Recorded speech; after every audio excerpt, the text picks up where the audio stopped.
नमस्कार. कथा या चॅनलवरती आपल्या सर्वांचे मनःपूर्वक स्वागत. सध्या आपण श्री ब्रह्मचैतन्य गोंदावलेकर महाराज चैतन्योपासना यांची प्रवचने ऐकत आहोत.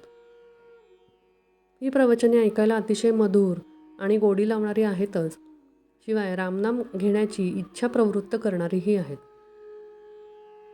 आपल्याला जर या कथा चॅनलवरच्या कथा, संत साहित्य ऐकायला आवडत असेल तर या चॅनलला नक्की सबस्क्राईब करा आणि शेअरही करा. सुरू करूया. प्रवचन नंबर 171. श्रीराम जय राम जय जय राम. मी कोणीतरी आहे ही वृत्ती घातक. पुष्कळ लोकांच्या अडचणी ऐकून असा विचार मनात आला की जगातली सर्व दुःखांचे मूळ देहदुःख आणि पैशाची टंचाई ह्यात मुख्यतः साठवलेले आहे. या दोन्ही गोष्टींत जर मदत करता आली तर पुष्कळ लोकांना सुखी करता येईल असे वाटू लागले आणि त्या दृष्टीने विचार सुरू झाला. पैशांचा विचार करता असे दिसले की आपण लंगोटी घातलेली, जवळ पैसा नाही आणि त्याचा लोभही नाही. आता दुसऱ्याला पैसा द्यायचे म्हणजे त्याचा प्रथम आपल्या ठिकाणी लोभ उत्पन्न केला पाहिजे, तरच तो मिळवावा अशी बुद्धी उत्पन्न होईल. नंतर पैसे मिळवणे आणि त्याच्यानंतर तो गरजवंताला देणे, पण हे करणे वाटते तितके सोपे नाही. कारण दुसऱ्याला देण्याकरता पैसा मिळवावा म्हणून जो लोभ प्रथम आपल्या ठिकाणी उत्पन्न केला तोच पैसा सोडताना आपल्या आड येईल आणि दुसऱ्याला पैसा देण्याची बुद्धी मारेल. म्हणजे परिणाम असा होणार की दुसऱ्याला पैसा तर देता आला नाहीच, पण आपल्या ठिकाणी मात्र आधी नसलेला पैशाचा लोभ उत्पन्न झाला. यात दुसऱ्याचे काम तर नाहीच आणि स्वतःचे मात्र नुकसान झाले. दुसरी बाब देहदुःखाची. ज्याची देहबुद्धी मेलेली आहे त्याला दुसऱ्याच्या देहदुःखाची जाणीव होऊ शकत नाही. म्हणजे दुसऱ्याचे देहदुःख नाहीसे करावे अशी बुद्धी होण्याकरिता स्वतःच्या ठिकाणी देहबुद्धी जागृत करावी लागेल. समजा इतके केले आणि दुसऱ्याचे देहदुःख निवारले तरी त्याला पुन्हा देहदुःख भोगावे लागणारच नाही असे कसे होईल? आज झालेली पोटदुखी बंद केली तरी कालांतराने त्याचा ताप किंवा इतका आजार येणारच असे नाही कसे होऊ शकेल? म्हणजे देहदुःख कायमचे टाळता येत नाही आणि पैसाही देता येत नाही. अशाने जगाला सुखी तर करता येत नाहीच, पण आपल्या स्वतःच्या ठिकाणी मात्र नसते दोष उत्पन्न केल्यामुळे स्वतःची अवनती केल्यासारखे होऊन नुकसान मात्र पदरात पडते. म्हणून रामाची प्रार्थना केली, असल्या गोष्टी नष्ट करण्याची शक्ती आणि बुद्धी मला देऊ नकोस. बालपणाची सरळ वृत्ती नाहीशी व्हायला दोन मोठी कारणे आहेत. एक पैसा आणि दुसरे विद्या. दोन्हींपासून मी कुणीतरी श्रेष्ठ आहे ही वृत्ती उत्पन्न होते आणि ती घातकही असते.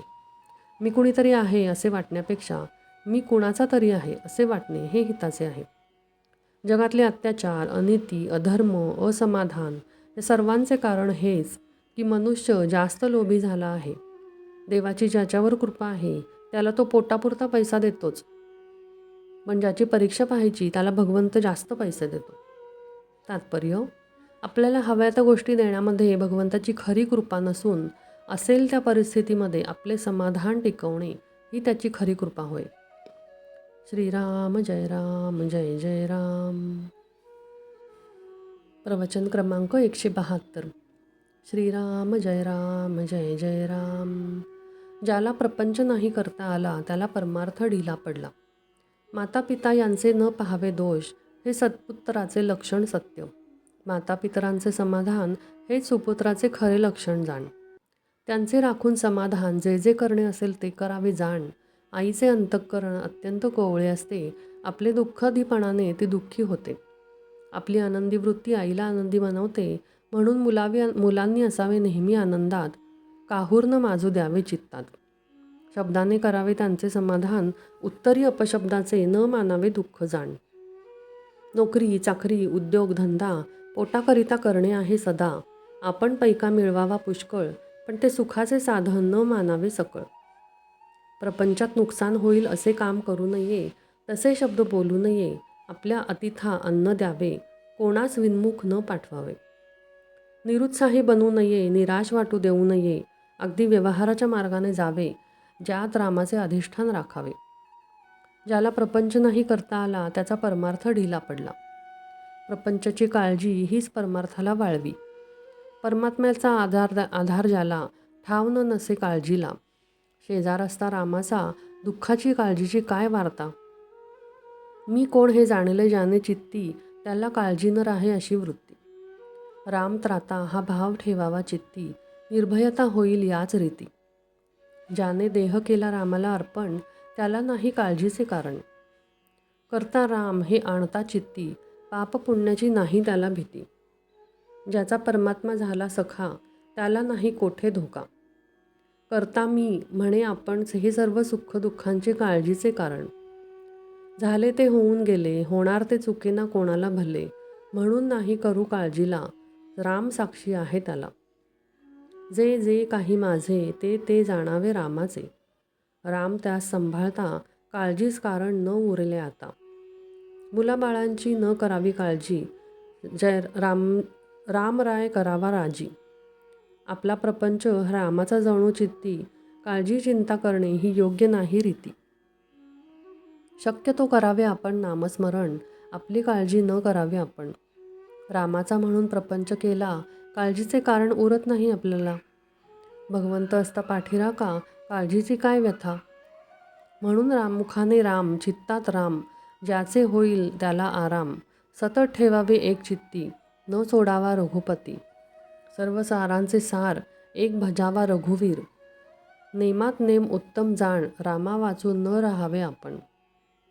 तात्पर्य: सर्व करता राम, हा भरोसा ठेवावा ठाम. मग काळजीचे उरले नाही काम. श्रीराम जय राम, जय जय राम. प्रवचन क्रमांक 173. श्रीराम जय राम, जय जय राम. भाव असल्याशिवाय परमार्थ होत नाही. प्रपंचात जसा पैसा लागतो, त्याप्रमाणे परमार्थात भाव लागतो. प्रपंचात पैशाशिवाय चालूच शकत नाही. परमार्थ ही भाव असल्याशिवाय होत नाही. जसा तुमचा भाव असेल त्याप्रमाणे तुम्हाला देवाची प्राप्ती होईल. प्रल्हादाला खांबातही देवाची प्राप्ती झाली, तर नामदेवाला दगडाच्या मूर्तीलाही जेवू घातले. तुम्हा सर्वांना गोपीची गोष्ट माहीत असेलच. त्या गोपीला श्रीकृष्णाला जेवण घालायचे होते, पण तिचा नवरा तिला जाऊ देईना. त्यावर तिने सांगितले की हा देह तुझा आहे, परंतु मनावर तुझा ताबा नाही. असे म्हणून ती त्याच्याजवळ देह ठेवून श्रीकृष्णाकडे गेलीच की नाही.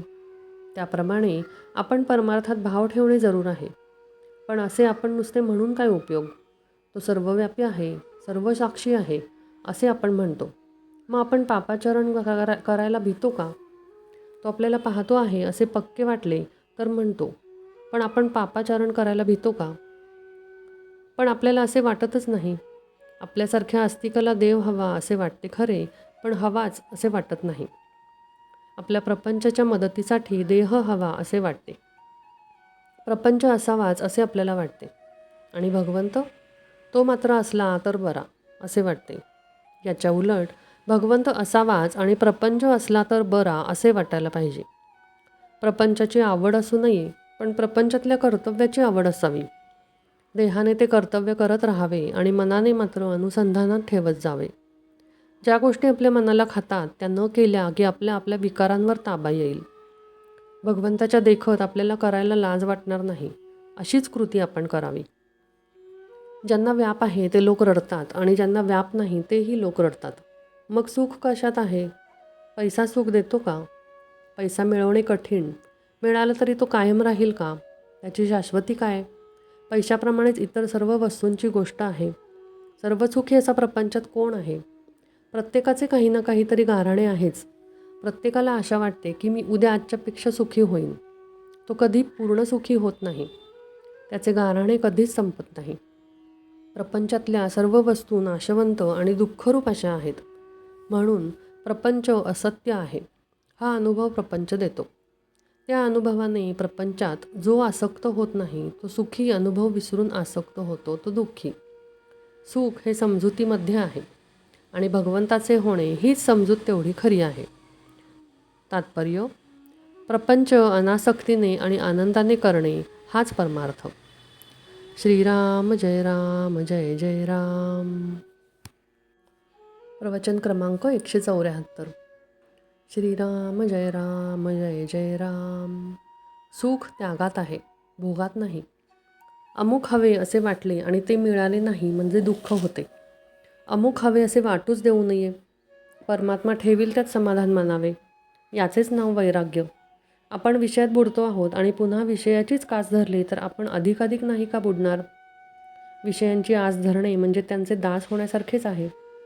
मनुष्य सुखाकरिता धडपड करतो आणि अंती दुःखमय अशा विषयांची आशा करतो.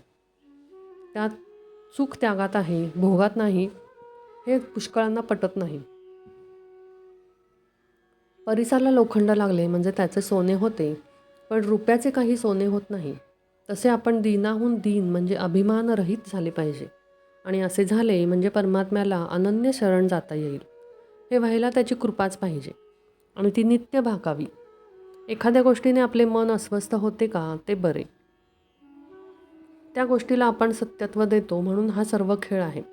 हे मिथ्या आहे असे जाणून ज्याप्रमाणे नट नाटकातली आपली भूमिका अगदी खऱ्यासारखी करतो त्याप्रमाणे व्यवहार करावा. सुख समाधान सत्यात असते, मिथ्यात नसते. आजपर्यंत आपण विषय उपभोगले पण त्यात आपल्याला सुख झाले नाही. मग विषय मिथ्या आहे त्याची भगवंताने तुम्हाला प्रचिती दिली नाही का? तरीसुद्धा तुम्ही या विषयात प्रपंच कसा सुधारेल असे मला विचारता. याला काय म्हणावे? जे दुःखमय आहे त्यात सुख कोठून मिळणार? 2 लहान मुली भातुकली खेळल्या. जी मुलगी गरीब होते तिने पोळ्या आणि गुळांबा केला, पण जी श्रीमंत होती तिने मात्र श्रीखंड आणि बासुंदी केली. पहिलीचा गुळांबा जितका पोट भरण्याला उपयोगी नाही तितकेच दुसरीचे श्रीखंडही उपयोगी नाही. तसे प्रपंचाचे खरेपण आहे. प्रपंच असण्यासाठी बायको आणि मुले यांची गरज आहेच असे नाही. जो दुसऱ्यावर अवलंबून असतो तो प्रपंचीच असतो. म्हणून मनुष्य एकटा असला तरी प्रपंचीच असतो. दुसऱ्यापासून सुख मिळवण्याचा प्रयत्न करणारा मनुष्य हा प्रपंची होय. 5 जण मिळून प्रपंच बनतो. त्यामध्ये प्रत्येकजण स्वार्थी असतो. मग सर्व सुख एकट्यालाच मिळणे कसे शक्य आहे? प्रपंचामध्ये अनेक वस्तू आहेत, पण भगवंताजवळ एकच वस्तू आहे. प्रपंचामध्ये कितीही वस्तू आणल्या तरी ती पुऱ्या पडत नाहीत. पण एका वस्तूच्या आणण्यामध्येच दुसऱ्या वस्तूच्या आणण्याचे बीज आहे. पण भगवंताचे तसे नाही. भगवंताची वस्तू एकदा आणली की पुन्हा ती आणायला नको. तात्पर्य: अमुक एक वस्तू आहे म्हणून मी सुखी आहे या वृत्तीत राम नसून काही नसताना वृत्तीचे समाधान टिकले पाहिजे. श्रीराम जय राम जय जय राम. प्रवचन क्रमांक 175. श्रीराम जय राम जय जय राम. हेतू शुद्ध ठेवावा.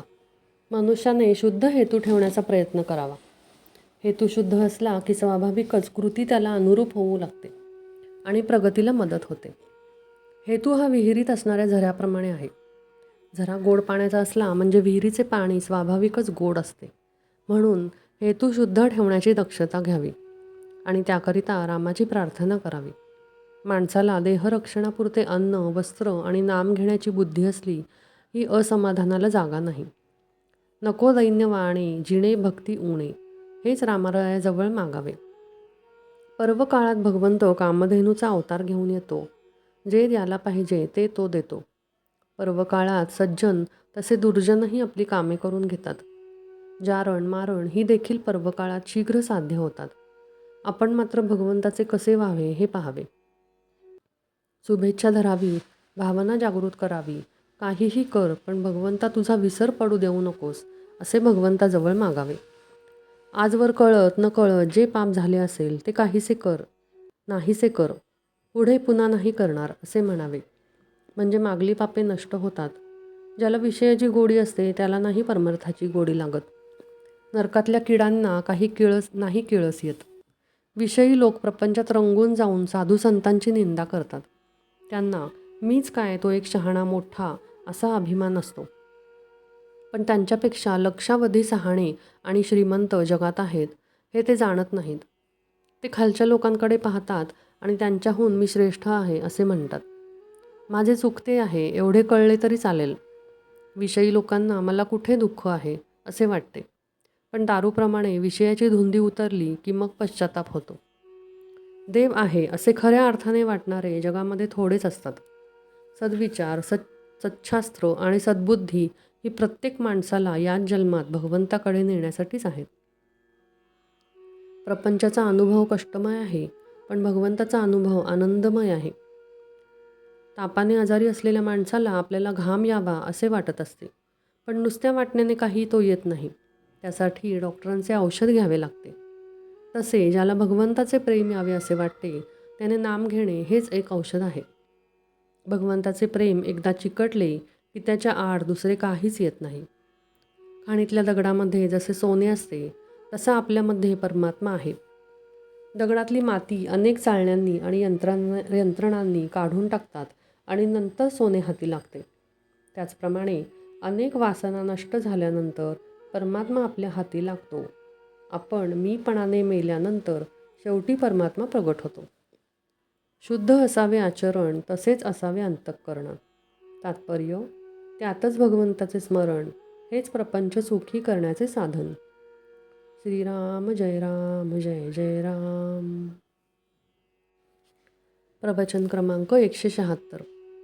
श्रीराम जय राम जय जय राम. ज्ञान हे दुहेरी शस्त्र आहे. लोककल्याणाच्या तळमळीने जो ग्रंथ लिहितो तो खरा ग्रंथकार होय. वाचनात आलेले आचरणात आणून जो लोकांना सांगतो तोच खरा वक्ता होय. आणि सांगितलेले जो आचरणात आणतो तोच खरा श्रोता आणि साधक होय. अलीकडे प्रसाराची अनेक साधने उपलब्ध झाली आहेत. त्यामुळे नको त्या ज्ञानाचाही विस्तार झपाट्याने होतो आहे. ज्ञान हे एक प्रकारचे दुहेरी शस्त्र आहे. कोणत्याही ज्ञानाचा बरा वाईट उपयोग तो करणाऱ्यावर अवलंबून असतो. ज्ञान हे मुळात पवित्र आहे. जे ज्ञान नीती आणि धर्म यांच्या पायावर उभे असते ते जास्त प्रभावी ठरते. सर्वांचे एकमेकांवर प्रेम वाढेल आणि सर्वजण एकत्र येतील असे ज्ञान असावे. श्रीमंत गरीब, विद्वान अशिक्षित, लहान थोर, स्त्री पुरुष या सर्वांना एकमेकांबद्दल प्रेम, आदर आणि आपुलकी वाढेल असे ज्ञान व्यक्त झाले पाहिजे. द्वेष मत्सर वाढविल, नीतिधर्माला फाटा देईल असे ज्ञान पुस्तकात नसावे. विद्वान शास्त्रज्ञ नवीन शोध लावून जगाला स्वार्थी आणि लोभी बनवतात आणि त्यामुळे सर्वनाश होतो. जे ज्ञान समाधान देत नाही ते खरे ज्ञान नव्हे. जगाचे खरे स्वरूप ज्याने कळते तेच खरे सर्वज्ञान होय. देहासंबंधी जे ज्ञान ते व्यावहारिक ज्ञान. जे जसे आहे तसे ओळखणे हे तत्त्वज्ञान. मी देहाला माझा म्हणतो, अर्थात मी देह नव्हे, माझे घर म्हणणारा मी घराहून वेगळा ठरतो. जडत्व म्हणजे काय? देहाच्या ठिकाणी ममत्व हे जडत्व. पदार्थांचे यथार्थ ज्ञान ज्याला आहे तो शहाणा. व्यवहाराचे गूढ ज्याला कळते तो प्रपंची. जगाचे गूढ ज्याला कळते तो तत्त्वज्ञानी. सूक्ष्माचे ज्ञान होणे यातच सुख आहे. आत्मा हा समुद्र आहे, तर जीव हा त्याचा अगदी लहान थेंब आहे. त्याची ओळख होऊन आत्म्याशी समरस होणे हेच खरे तत्त्वज्ञान आहे. ब्रह्म सत्यम जगन मिथ्या अशा ज्ञानाच्या गोष्टी कळायला कठीण असल्या तरी अभ्यासाने दीर्घ काळानंतर थोड्या तरी कळतीलच. पण नामाचे महत्त्व नाही कळणार. ते एक संत कृपेनेच कळते. नामावर विश्वास बसणे महाभाग्याचे लक्षण आहे. आपण बुद्धिभेदापासून सावध दूर राहिले पाहिजे. संत वचनावर विश्वास ठेवून अखंड नाम घ्यावे, त्यानेच समाधान लाभेल. ज्या ग्रंथांच्या श्रवणाने भगवंताविषयी प्रेम उत्पन्न होते, ज्याच्या योगाने विरक्ती उत्पन्न होते, अनितीचे वर्तन टाकून नीतिमार्ग धर्ममार्ग याचा अवलंबन करावासा वाटतो, तो सद्ग्रंथ उदाहरणार्थ ज्ञानेश्वरी, दासबोध, नाथ भागवत हे ग्रंथ सदोदित वाचून त्यांचे मनन करणे हे फार जरुरीचे आहे. त्याने ईश्वरप्रेम उत्पन्न होते. तात्पर्य: अत्यंत कठीण मायेने असलेले जगातले ग्रंथ वाचावेत, पण शेवटी अत्यंत सोप्यातले सोपे असे नामच घ्यावे. श्रीराम जय राम जय जय राम. प्रवचन क्रमांक 177. श्रीराम जय राम जय जय राम. सदाचरण परमार्थाचा पाया आहे. राम सहज हाती लागेल म्हणून जी काही साधने समर्थांनी सांगितली आहेत त्यांमध्ये चांगल्या ग्रंथांचे वाचन हेही एक आहे. परंतु कोणत्याही ग्रंथाचे अगर पोथीचे वाचन करताना केवळ काहीतरी वाचायचे म्हणून वाचन करू नये. अर्थ कळल्याशिवाय पोथी खरी वाचल्यासारखे नाही होणार. तसेच जितका त्याचा अर्थ कळला तितके तरी कृतीत आणण्याचा प्रयत्न करावा. आपण जे करीत नाही ते प्रथम करायला सुरुवात करावी. भराभरा वाचले आणि कृती केली नाही तर त्याचा काय उपयोग? 4 मैलांचा रस्ता असला तर सबंध रस्ता एकदम दिसावा असे म्हटल्याने कसे होईल? 1 मैल रस्ता चालावा म्हणजे पुढचे दिसेल, जसजशी मजल मारावी तसतसे पुढचे दिसू लागेल. परमार्थाचे हे असेच आहे. बापासारख्या मिशा मला याव्या म्हणून लहान मुलाने हट्ट धरला तर कसे होईल? त्याचप्रमाणे आजच मला देवदर्शन व्हावे म्हटले तर कसे होईल? सद्गुरूंची आज्ञा पाळावी, साधन करू लागावे, म्हणजे सर्व काही होते. जेवायला बसले म्हणजे पोट भरायचे राहते का? खरोखर परमार्थाची वाट अगदी सरळ आहे. परमार्थाचा रस्ता मात्र डोंगराळ असून काटेकुटे यांनी भरलेला आहे. आपला प्रपंच हा परमार्थाच्या सोयीसाठी असायला पाहिजे. पण याच्या उलट आपला परमार्थच मुळी आपल्या प्रपंचाच्या सोयीसाठी आपण केला आहे. कुंपणाने शेत खावे तसे आपले झाले आहे. शेताला कुंपणाची जरुरी आहे, नाहीतर ढोरे आत येऊ शेत फस्त करतील. पण कुंपणच जर बेसुमार वाढले तर त्यामुळे शेताचे नुकसान होते हे जाणले पाहिजे. ज्याने व्यवहार तपासून केला त्याला परमार्थ साधलाच. परमार्थ साखरेसारखा आहे. आपण साखरेचे कारले जरी केले तरी ते खायला गोडच लागते. तसे प्रपंचात सुद्धा परमार्थ केला तरीही तो गोडच असतो. परमार्थ हा आपल्यासाठीच असल्याने तो आपल्याला शक्य आहे किंवा नाही हा विचार करून पाहावे. आणि तो आपल्याला शक्य आहे असे जर पटले तर मात्र केल्याशिवाय राहू नये. पोटात अन्न घालण्यासाठी जसे तोंड त्याप्रमाणे परमार्थाला सदाचरण आवश्यक आहे.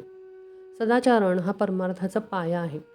पाया म्हणजे काही घर नव्हे, परंतु पायाशिवाय मात्र घर नव्हे, हे देखील तितकेच खरे.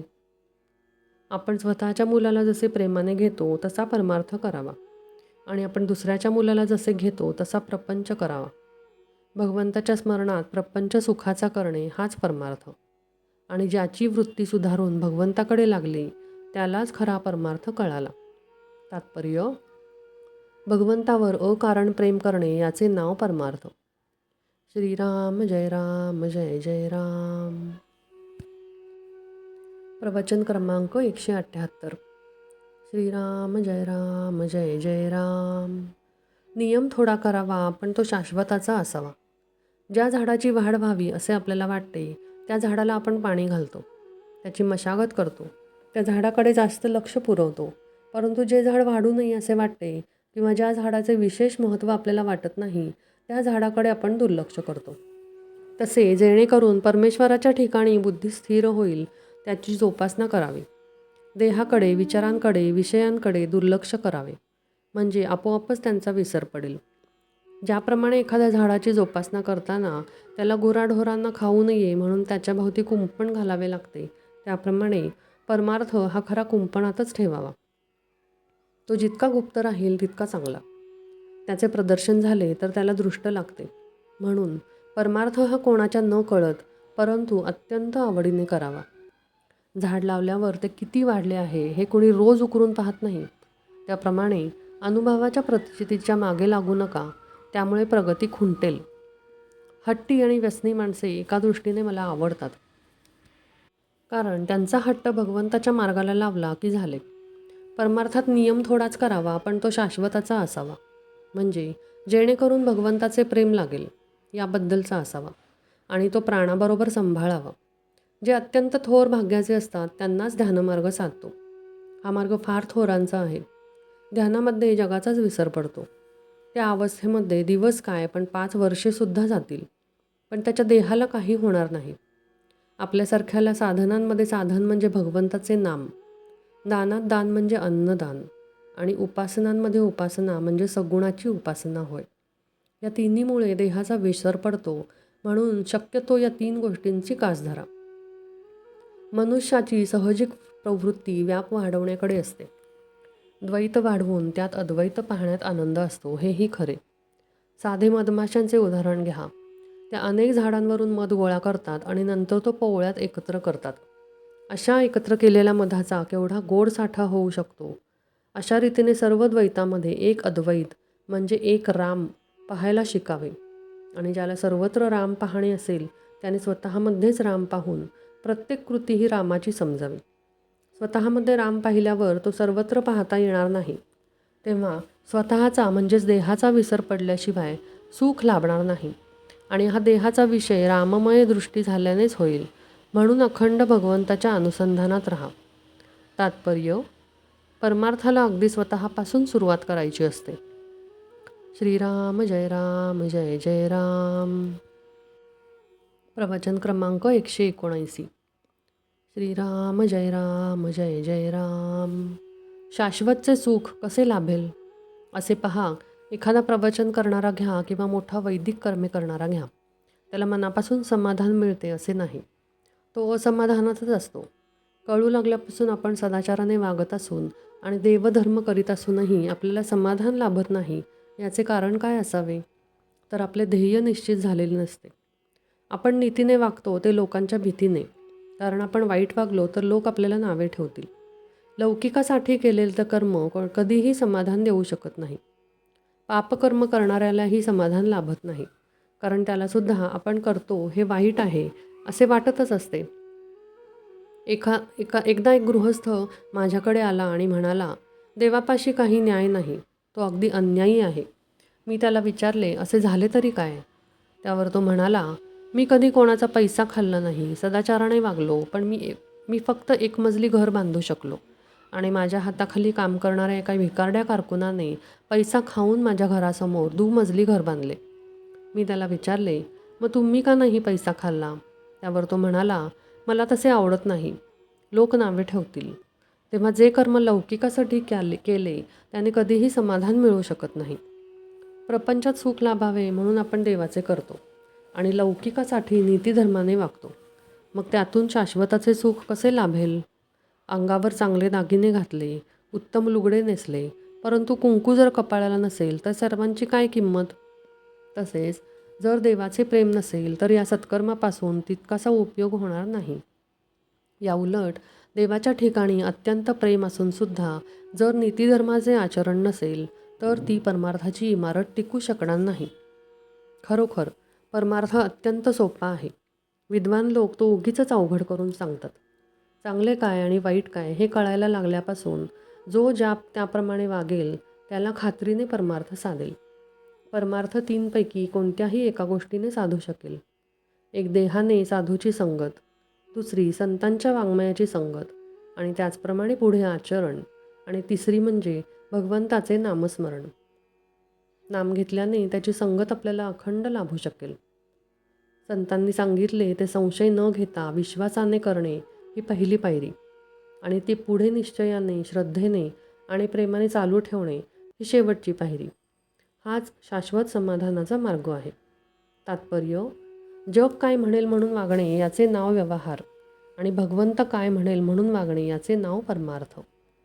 श्रीराम जय जय राम. प्रवचन क्रमांक 180. श्रीराम जय जय राम.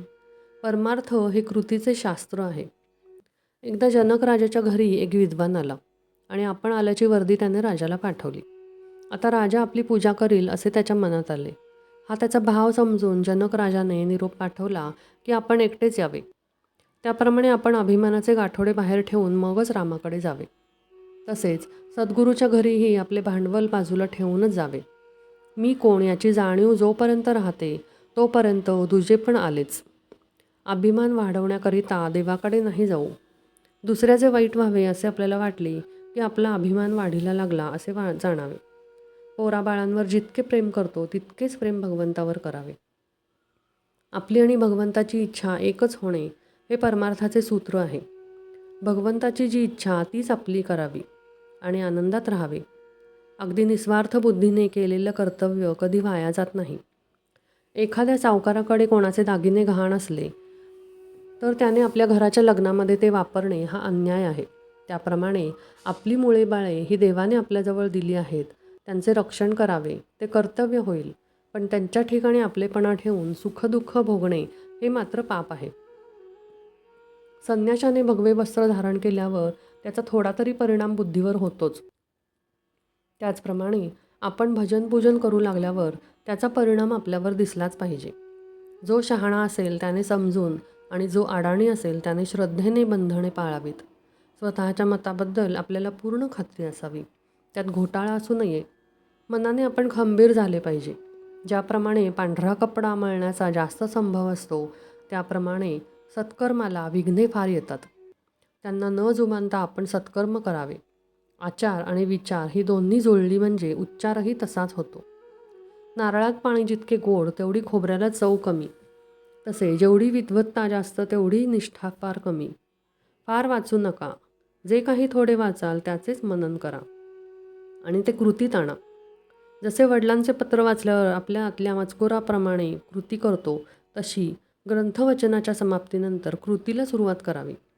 परमार्थ हे सर्वस्वी कृतीचेच शास्त्र आहे. समाधान आणि आनंद हे त्या शास्त्राचे साध्य आहे. भगवंताच्या स्मरणात कर्तव्य केले की जीवन आनंद उत्पन्न होतो. तात्पर्य: सर्व काही करावे पण खरे प्रेम साधनावर असावे. श्रीराम जय राम जय जय राम.